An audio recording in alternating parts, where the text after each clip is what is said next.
36 வருட அனுபவம், 23 கிளைகள் கொண்ட சுற்றுலா நிறுவனம் ஸ்ரீ முருகன் டிராவல் ஏஜென்சி. தொடர்புக்கு srimurugantravel.com.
தென்காசி மாவட்டம் செங்கோட்டை நகரமன்ற தலைவி மீதான நம்பிக்கையில்லா தீர்மானமானது தற்பொழுது தோல்வியடைந்திருக்கிறது. முழு விவரங்களை செய்தியாளர் தங்கமிடம் கேட்கலாம்.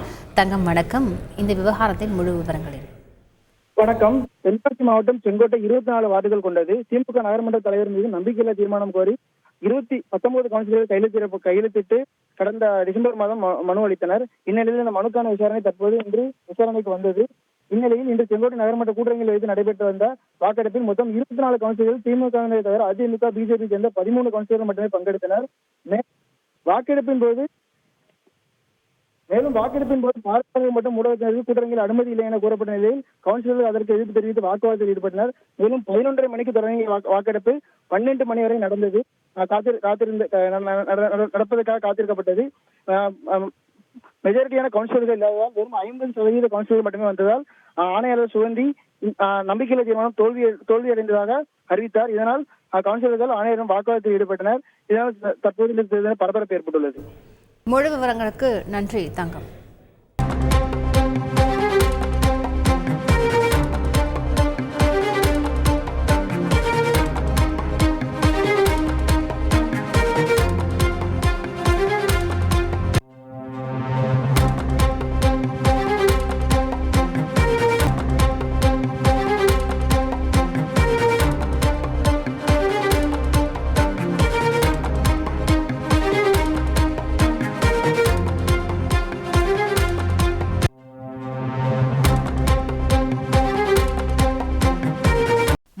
வருட அனுபவம், 23 கிளைகள் கொண்ட சுற்றுலா நிறுவனம் ஸ்ரீ முருகன் டிராவல் ஏஜென்சி. தொடர்புக்கு srimurugantravel.com.